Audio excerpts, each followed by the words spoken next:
In this lesson, I'm going to do a songwriting deep dive exploring the innovative chord progression, the unique song form, the cryptically lewd lyrical themes, the pristine production, and of course the world-class stellar performances of the A-list studio musicians on the Steely Dan track Peg off their landmark 1977 album Asia. That was the year I was born. And a heads up to all of you who don't like Steely Dan, I can relate. I was in that boat for many years until I've come to the light, but you will still learn a ton from this video, so press on.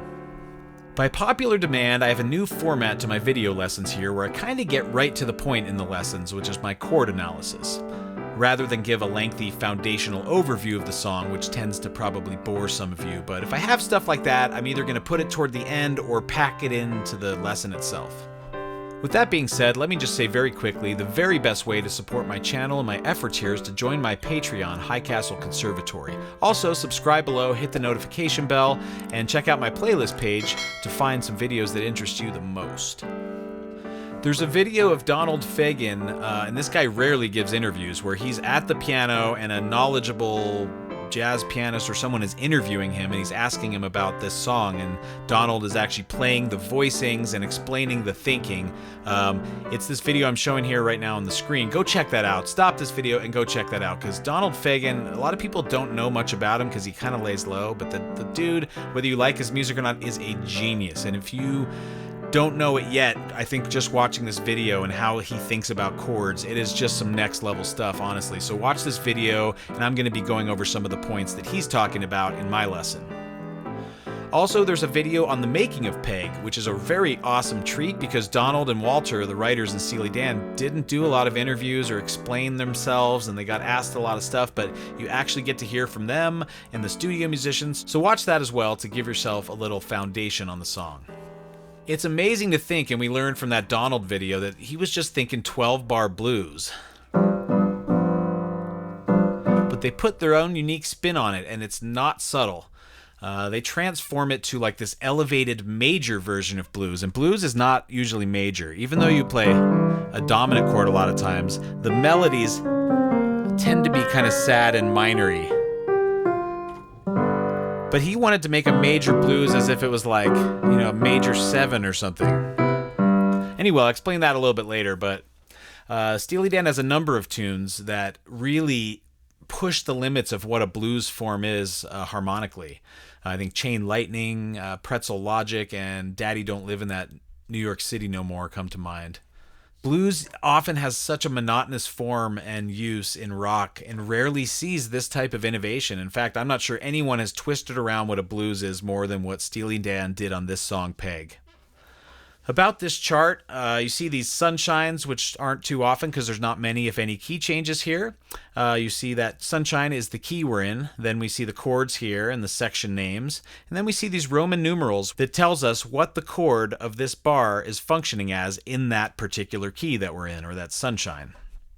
Then you'll see all your repeats and things like that. Yeah, pretty self-explanatory. Try to follow along this lesson with a keyboard if you can. That would be the most important thing. Or it could be a guitar, but you will see my keyboard voicings at the bottom of the screen. And in the lower right, you'll see some bullet points about what we're talking about. And in the upper left, you'll see the pointer doing a follow along to the chords. So this song is mostly in G. There's one key change later, and even that is debatable, so we'll get into that when we get to that portion of the song, and I'll explain my thinking for that conundrum. The song is in G major. So I talked about that this does a 12-bar blues form. That doesn't start until the verse. So there's this intro that's kind of this descending thing. So it's in G major. We get this descending chord progression, which starts on the 1 and just descends chromatically all the way to the 5, or the D7 sharp 9. So that's really all it is just walking down from 1 until we get to 5. But the chords they choose are pretty interesting. So we start with a G major 9. And major 9 means we not only have a major 9, but we also have a major 7. If you just wanted 9 without that major 7, you would call it G add 9. But in this case, I said G major 9, so you're going to get the 9. You could put it up here, but this voicing seems to be what they're doing. And then you get the major 7 as well. So they start like this.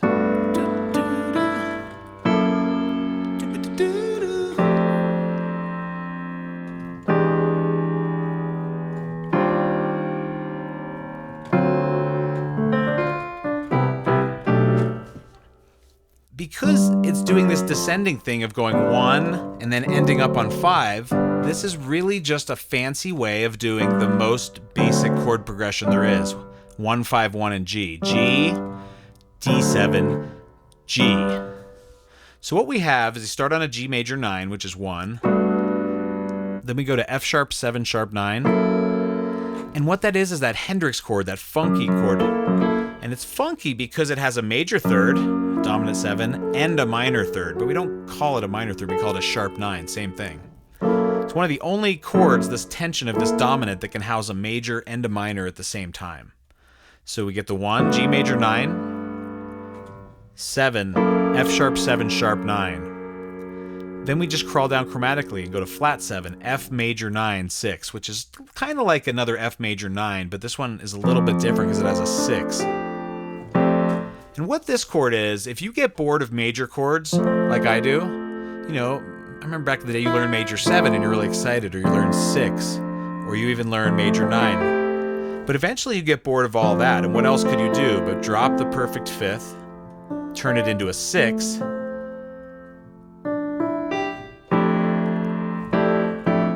so you have there an F major 9 add 6, you could call it. So that's a little different, because if it had just done the same pattern, it would have done major 9. G major 9, F sharp 7 sharp 9.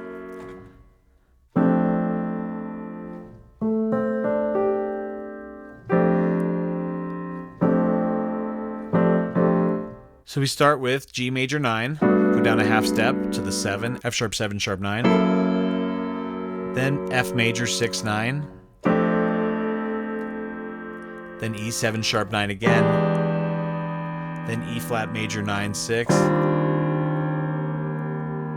D7 sharp 9.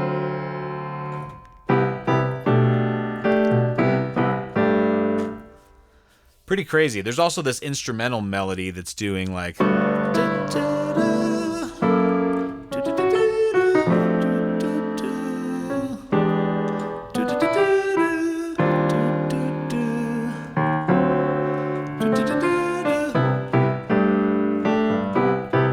Now, when it breaks into that groove, you could very well think that was the downbeat of a new section.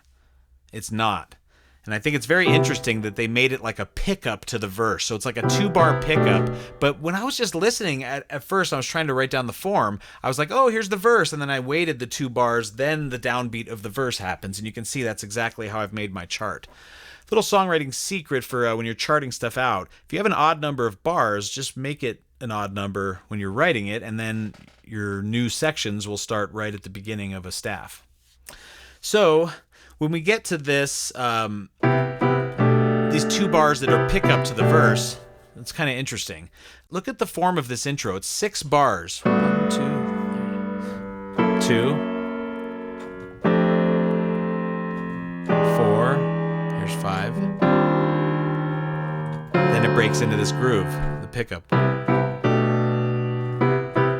So I like to pay attention to the rhythm of a section. We know the rhythm that we hear, the drums and the melodies and the comping instruments, but there's also a rhythm to a song form. So in this case, he did a 6-bar phrase, then a 2-bar phrase, and I'd call them separate because they're very separate sections. So that's an interesting song form. Even though it's 8 bars, it makes it feel like 6 bars and then 2 bars that's in anticipation of the verse. So yeah, do check out this video right here of Donald Fagen giving a rare interview and demonstrating at the piano what his thinking was behind this song. It is amazing to watch. So the verse is a 12-bar blues form, but they wanted to tweak it and put their own mark on it, and it is, like I said, not subtle. If you took this song, said instead of this, that we know by the song, this, and he just goes to G and does G7.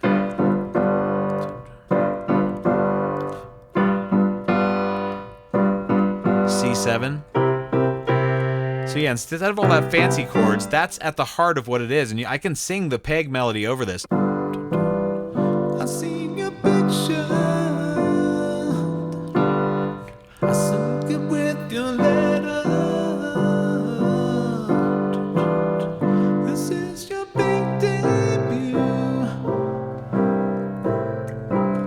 Like a dream come true.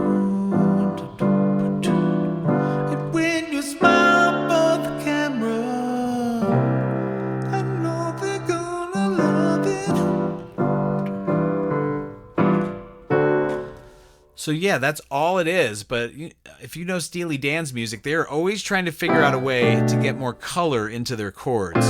And they do a very, very good job of that, perhaps better than anyone I've ever seen. So if you watch that video, the first thing you'll hear Donald talk about is how he wanted to take that blues and make it something more interesting.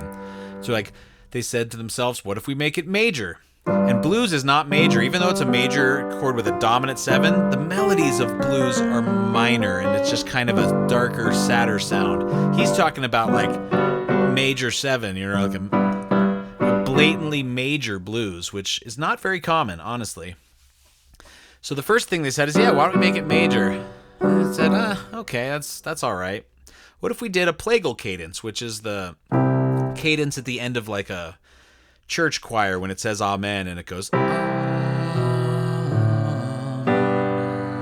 It's a very common, because the most perfect cadence is a 5-1, like D7 to G, but a plagal cadence is C to G, like in glory, hallelujah. There it is.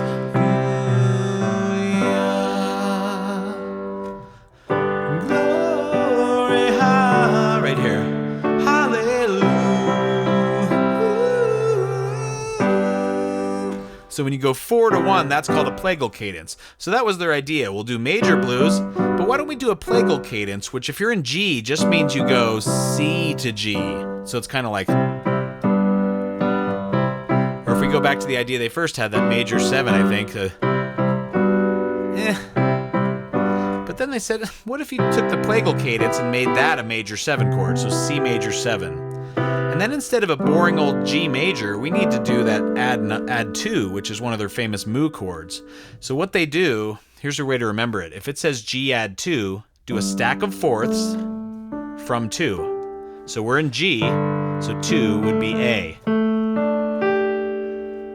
So they do a C major 7, and then they put a B in the bass of that G add 2 over B. Tell me how much different that sounds than this. That is a transformation and a half. Those are the first 2 chords of Deacon Blues by Steely Dan too. And it's the same album, so there may be a relationship there. So the first 2 chords of that lead-up vamp to the verse, which is the last 2 bars of the intro. So it's a C major 7 to G add 2 over B, which is a plagal cadence going C to G. Amen. Amen.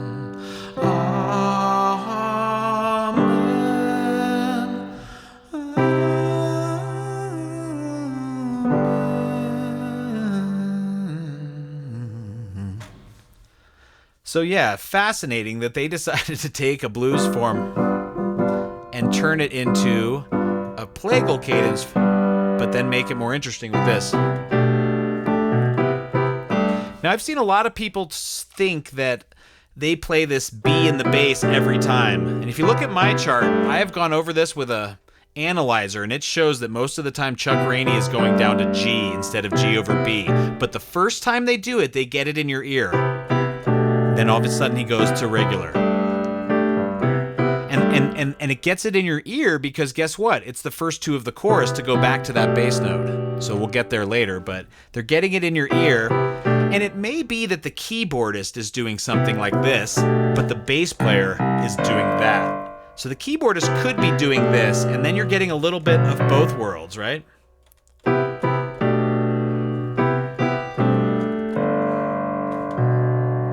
And I suspect that's what's happening, is the keyboard is probably going...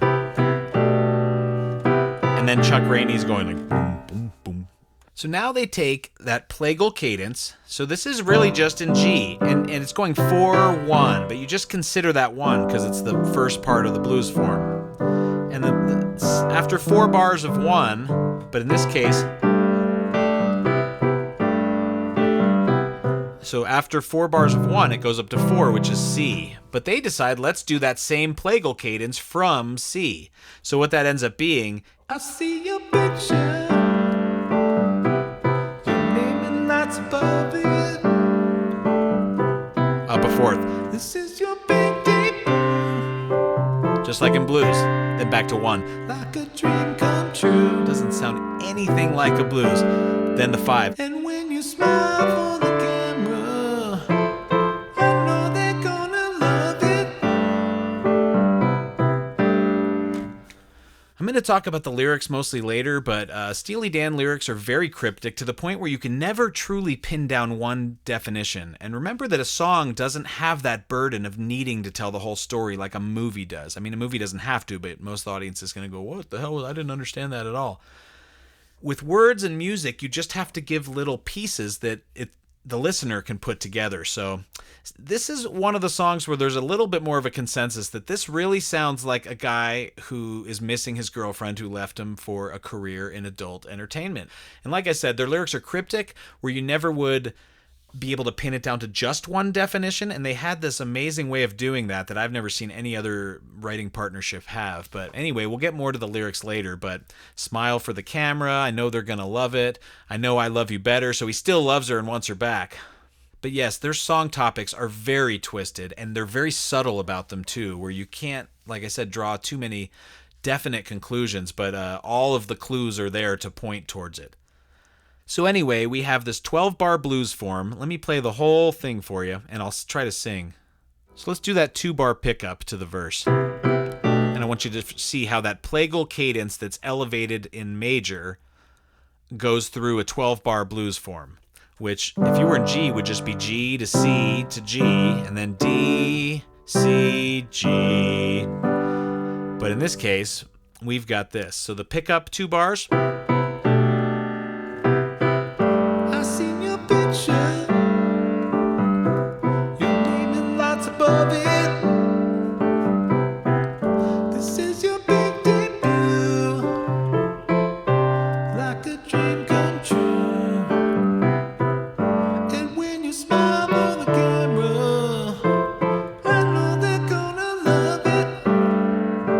repeats that verse. So verse 2 is exactly another 12 bars. So if I just played that for you, would you think blues at all?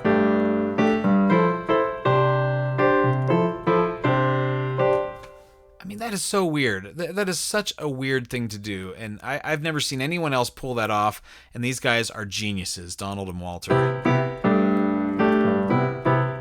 And this pathetic narrator is missing his girl. He's looking at her pictures. He says the audience is going to love it. Smile for the camera. It's pretty gross, man. It's pretty slimy. Even by today's standards, I'm not sure this would fly. I think they're subtle enough about it that you couldn't really pin that on them, but this is a Weinstein's couch type of thing.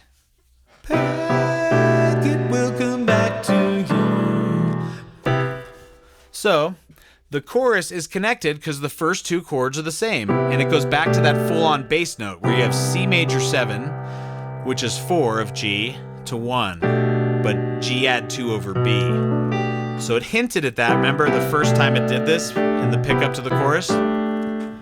So now it's fully going back to that, and this really does a cool chord progression and kind of diverges from the weird major blues we had going on, but it starts with the same 2 chords, which is always a way to add some nice continuity. And if you analyze most verses and choruses, they don't usually start with the same 2 chords. So after 2 verses, we go straight to a chorus, which is the same first 2 chords, like I said, and it sounds like this.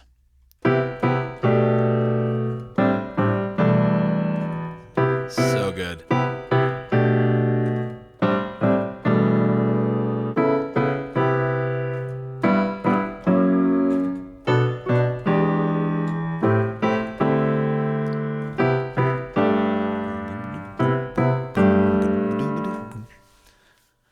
So it starts on a C major 7, goes 4, 1, and G. Then it goes to relative minor. So it goes to 2, then 6. So 2 of G is A minor, and 6 is E minor. But Steely Dan is rarely content to just hit a major or minor chord. They like to add some color. And there's no better way to add color to a minor chord than to find a way to add an 11, and sometimes a 7. So in this case, we get C major 7 to G add 2 over B, which is their signature mu chord. And then you get an A minor 11. So you have A in the bass, minor 7 there, minor 3, so we know it's a minor chord, and there's 11. That's all you need. There's no 9 in this chord, as I have specified there, because sometimes jazz people will just add 9s. If you really don't want something in a voicing and a jazz person's going to play it, just put no if you don't want something, because they're going to play it. They add a bunch of extensions all the time, and I like to be pretty specific with my extensions at times. So the A minor 11, listen to the sound.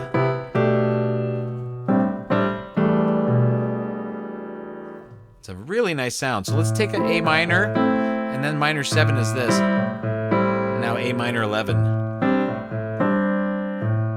It's tense, but it's got like some moodiness to it. And then they go to E minor 11, which is here, and then I think he puts a perfect 5th in that video I saw him do. Then there's minor 3, 11, and minor 7. So here's the 4 chords of the chorus so far. Pack it will come back to you. Pack it will come back to you. So that's C major 7, which is 4, to G add 2 over B, which is 1, to A minor 11, which is 2, to E minor 11, which is 6. Then it repeats it again, and it's a whole bunch of background vocals. I never knew back in the day that it was Michael McDonald that made that sound, and that's why they sound so good, because he's like a pretty jazzy singer and can do some really close harmonies. Really cool stuff. So the chorus starts like this. There's a bunch of vocals. I'm just choosing the note I think Donald's hitting. It's hard to tell what Donald's hitting on his lead vocal. Pack it will come back to you. Pack it will come back to you. Then the shadow falls. You see it all in 3D. It's your favorite foreign movie. And a transition. Kind of botched that a little bit. So, just like there was that pickup to the verse with those 2 bars of the same music as the verse, there's something after the chorus, which is that same 2 bars again, except without the bass note this time. And that leads us to this transition, which is possibly the only key change. And check this out. I wrote the transition in 3/4, 2 bars of 3/4 and a bar of 2/4. In all reality, that adds up to 8, so it's probably 2 bars of 4 and just syncopated. I just wanted to kind of make it obvious. I don't think there was necessarily any reason to do that, but it makes it a little more clear to feel this transition in 1, 2, 3, 1, 2, 3, 1, 2. So let me play the second verse and show you how it gets to the chorus and then the post-chorus and the transition. Let's see if I can do that. This song is actually really hard. I had to practice this, and I'm still not very good at it. The vocal notes are weird. The voicings are weird. It's just their music is not easy to play. So we're going to go from verse 2. I like your big shot. I keep it with your letter. Done up in blue, red, blue. Sure looks good on you. So won't you smile for the camera? I know I love you better. And right to the chorus. Same 2 chords. Pack it will come back to you. Pack it will come back to you. Then the shadow falls. You see it all in 3D. It's your favorite foreign movie. Transition. 1, 2, 3, 1, 2, 3, 1, 2. Back to the intro. It's like intro again. And you can see I stopped making my chart right there because my only instructions are go to top, and then when you get to chorus, you just fade out on a repeating chorus, and that's all you do. But there's inside of the form, inside of verse 3 is actually a guitar solo played by Jay Graydon. You should go watch a video about what tyrants these guys were for choosing a guitar solo. They were notorious for firing anybody if they didn't like it, but they wanted someone that could go in between that blues and that major and understand that they were the same thing. and none of the top guys were getting it at all, and they just kept saying next. But I think Jay Graydon did a great job. But the interesting thing about the form is it goes right back to the top, does the intro, and then verse 3, what would be verse 3, is the guitar solo, and then Donald comes in for verse 4 and just does one verse, and then we move on to that chorus that just keeps repeating and fades out. You know, it's kind of cool to fade out on that chorus, because the chorus is something they only gave us one time. You know, some songs beat you over the head with the chorus 3 or 4 or 5 times, but this song had only given it to you once, and then they get there and just keep repeating it, so you actually get to get used to it. So let's talk about the form of the song. And song forms can have a rhythm of their own. And what I mean, is it like 1, 2, 3, 4, then repeat? Or is it more odd forms? And I tend to like it when there's odd forms. Not all the time, but you have to know when to do an odd number of bars, or when a section, you know, shouldn't repeat, or when it should. So anyway, we have an intro section, which was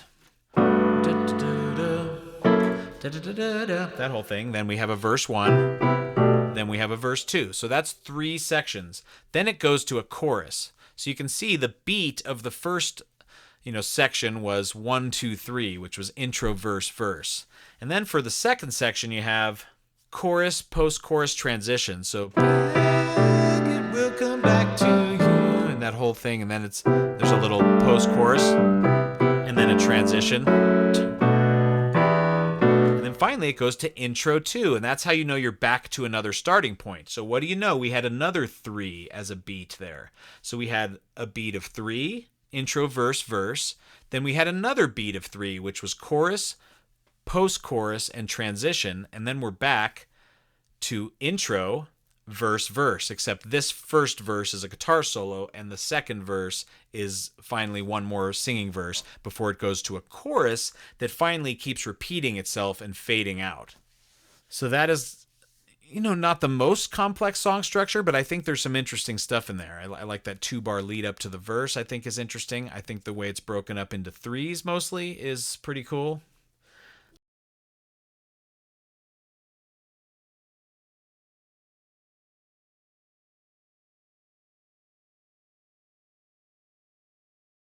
When the shadow falls, you see it all in 3D.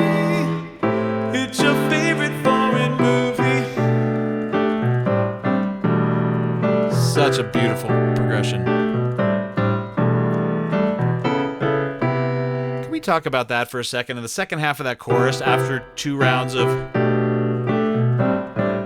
some next level chord progression here on that A add 2 over C sharp to C major 7. Because what they're doing there, it's an A major, right? And we're in G. So an A major is a 2 dominant in G, so that you get that C sharp, which is flat 5 of G. And I've talked many times about how flat 5, a non-diatonic note, it's not in the key of G, has these magical properties that want to fall down to 4. I've showed that in God Only Knows, my video for that. I've shown it in a lot of my videos, that flat 5 has this magical spot that falls down to 4. So in this case, they do A add 2, their mu chord, over C sharp, and it falls down to 4, C major 7. The chorus. Back, it will come back to you. Back, it will come back to you. Then the shadow falls, you see it all in 3D. It's your favorite foreign movie. Let's talk about the chord changes on the chorus. What we would have without their elevation would be this C, G, A minor. So they turned that into this.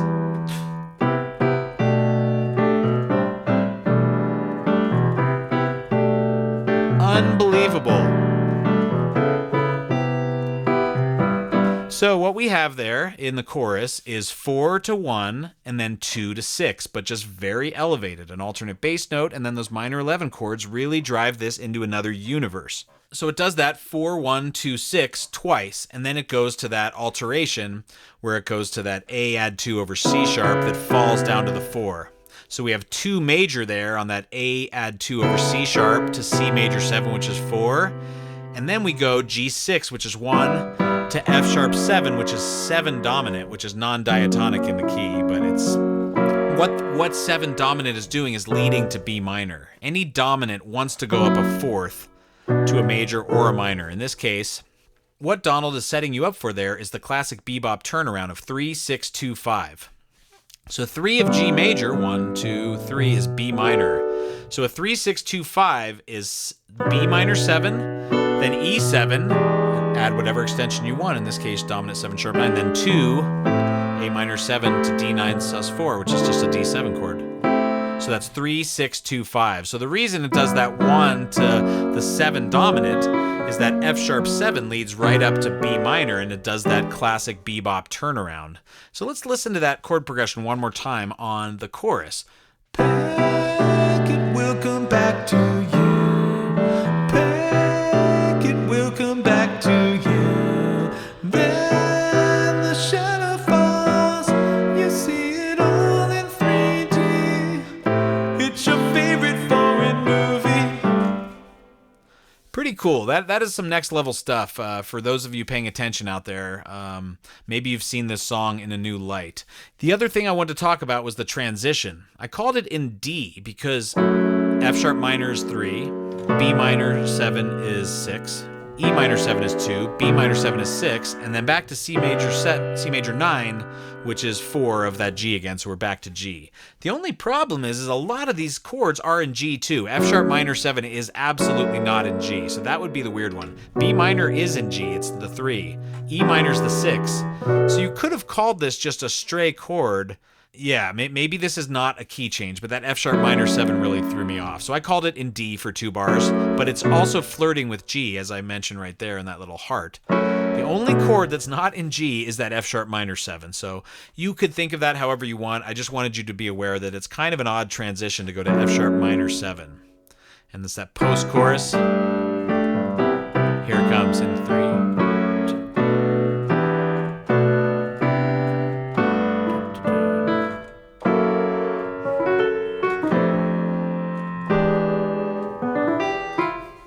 Come join my Patreon because you will get these charts every time I release them. You'll get all of it and you will get extra insight. So help support my channel in that way. This is really a monster of a song, and I hope you learn a lot from that. And the next section, let's get into these crazy, twisted lyrics and then some of the production and studio musicianship. As I stated a little bit earlier, Steely Dan has a very strange way of writing lyrics where you can't exactly pinpoint what the story is, but certain elements of it come to the listener's mind if you try to put it together, and it might be different for different people. The other interesting thing is that most rock and pop bands sing from their emotions. Oh, this girl left me, I'm sad, this is how I feel. But Steely Dan always seems to play characters. It very rarely feels like it's about them personally, which is so cool. It makes it more cinematic if you get into the lyrics. So let's just read the lyrics real quick, and then I want to kind of go over what they may mean. I've seen your picture, your name in lights above it. This is your big debut. It's like a dream come true. So won't you smile for the camera? I know they're gonna love it, Peg. I like your pin shot. I keep it with your letter. Done up in blueprint blue. It sure looks good on you. And when you smile for the camera, I know I'll love you better. Peg, it will come back to you. Peg, it will come back to you. Then the shutter falls. You see it all in 3D. It's your favorite foreign movie. After that, it's all repeats after the solo, so not super specific. So as far as analyzing lyrics, there's a lot of ways you can go, and I'm not dumb enough to think you can really peg Steely Dan songs down to one single meaning, but I like this one the best. There is a website I like called songmeanings.com where people all chime in with what they think it's about and things get upvoted. And so you will find some very good responses sometimes about what people think a song is about that get upvoted. This one was by Jank Out 13 years ago, and it's one of the top posts for Peg. And I really like Jank Out's take on it. So I'm going to read it to you real quick. So here's what Jank Out says. Like trying to figure out what do we know. First, we know that the speaker, the singer, or the narrator in the song knows Peg or knows of Peg. I believe the people who said that they may have had previous relationship are spot on. He very well could be a stalker-type fan, but if that's her big debut, then how could she be famous enough to have a stalker? Nah, she left him to pursue her dream, and he's a bit pissy about it. She wrote him a letter. He got her pin shot of her in a blueprint blue dress. And he knows he'll love her better than the public who's going to watch the movies. I'm going to love you so much better than the audience. That adds to the stalker element, but I don't think that's the right reason, as I've already stated. All right, the next thing. Point number 3 that Jankout makes. I think that the film very well could be an adult film, but there's no real way of knowing for sure, as the nature of the film is a bit obscured. Judging by the time period in which the song was written, 76, 77, it very well could be an adult movie because at that time it was common to have them in more mainstream theaters because of crossover movies like Debbie Does, whatever city, which was a mainstream success and were shown in all sorts of theaters. So it was a rare time in cinema where that kind of thing happened. So it could be an adult movie, and probably is, considering the chorus of the song and the very funky bass groove, which was commented on quite a bit, and is one element common to a lot of the adult movies of the 70s. There's a bass funk to accompany the scenes.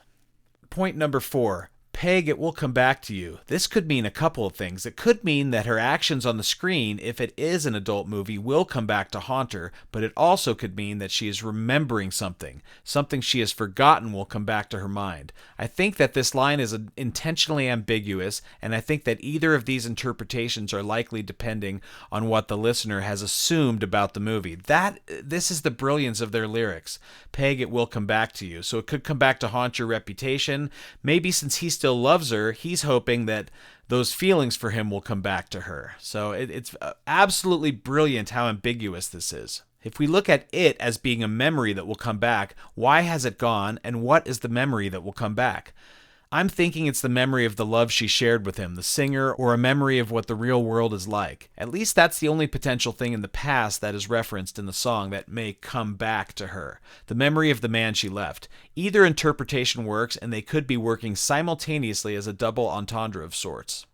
That's what these guys do. Their lyrics are freaking bizarre. Okay, the most puzzling part of the song has to be, then the shutter falls, you see it all in 3D. It's your favorite foreign movie. Foreign movie. This line hasn't been analyzed much on this page, and it's a very important part of the song. It is, in fact, the summation of the song, the ending of such. Then the shutter falls is obviously referring to a camera shutter, most likely a movie camera, although the pin shot camera that was used to make the little pin that she sent him also referenced and could also fall. Here's where everything comes together. It will come back to Peg, then the shutter falls, meaning the film ends, maybe the movie career ends, the picture is taken, the movie industry, whether adult or legitimate, is done with her, or at least with this movie. In the blink of an eye, it's all gone. The camera is off. It came back to her. The it is kind of the thing here. I think that is the price of her fame, is to lose touch with the real world. When this memory comes back to her, the shutter falls, and she sees the dream come true for what is the 3D foreign movie. She has been lost in a 3D dream world that isn't real. The reality is what comes back, or at least the narrator is hoping so, I suppose. You really don't know. Yeah, is this just the hopes of the stalkerish ex-boyfriend, or is it really coming back to her? They never answer these questions, and that's what I love about their lyrics. You know, I knew their music for so many years, and I never even realized that dimension could exist, and finally kind of became hip to it. And wow. Finally, to finish off, they say, that's my take on it, at least. I've seen a better analysis of the favorite foreign movie line. I had a dream about this song, actually, probably because I listened to so much Steely Dan, and the dream seemed to follow along with the above analysis. Peg had forgotten the real world. She was living in a dream, but when she finally remembered, it came back to her, and when the movie shoot was done, she saw it all for what it really was, a 3D foreign movie, but one that was no doubt her favorite. I don't know. I think that is a really good analysis, and I don't even have much more to add to that. They have this way of this ambiguity in their lyrics, and go give another listen to that entire set of lyrics and read along, after hearing all that.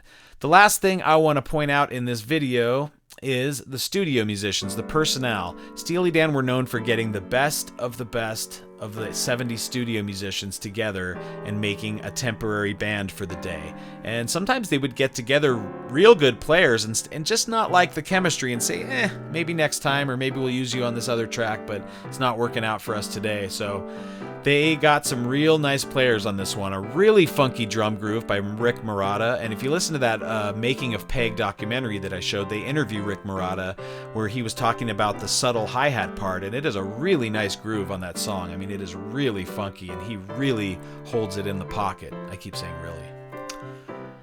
So he says they wanted him to do this half-open close of the hi-hat that was really subtle. And he's like, okay, what I'll do it. He's done it a bunch of stuff like that before, but he's never heard it. And the engineering of Steely Dan records are absolutely legendary. And they had this way of really bringing drums out before a lot of other people were able to do that. And Rick said he was amazed when he was able to completely hear the hi-hat part in the mix, and he wasn't really expecting that.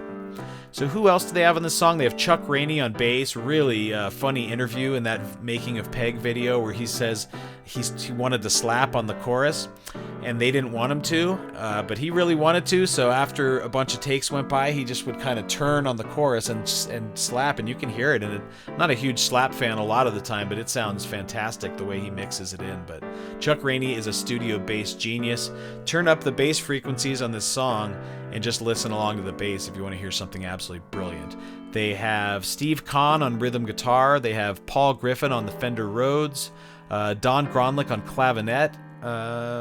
Tom Scott on the Lyricon, which is like an electronic wind instrument. Donald Fagen is obviously singing. Jay Graydon was like the 7th or 8th person they brought in to try the lead guitar solo. And Michael McDonald does huge stacks of vocals as the background vocals on the chorus. And I never knew that's the reason that chorus had that sound, because it's like 20 Michael McDonald harmonies on top of each other, but it sounds really, really awesome. So check out that video of Donald Fagen at the piano doing an interview about writing Peg, and then also the making of Peg. You will learn some really great stuff. Thanks a lot for watching. Thanks a lot for watching this video and taking an interest in my channel. Please help me reach a larger audience by hitting subscribe below and ringing the notification bell. Check out my video playlist page to find the categories that most interest you. Leave me a super thanks here on YouTube, and even better, come join my Patreon. Please consider buying music for my original projects I.S.S. and High Castle Teleorchestra. Also, don't forget to sign up for my email list on the front page of timsmolens.com. You can find information about all of those things in the description below. Thanks again.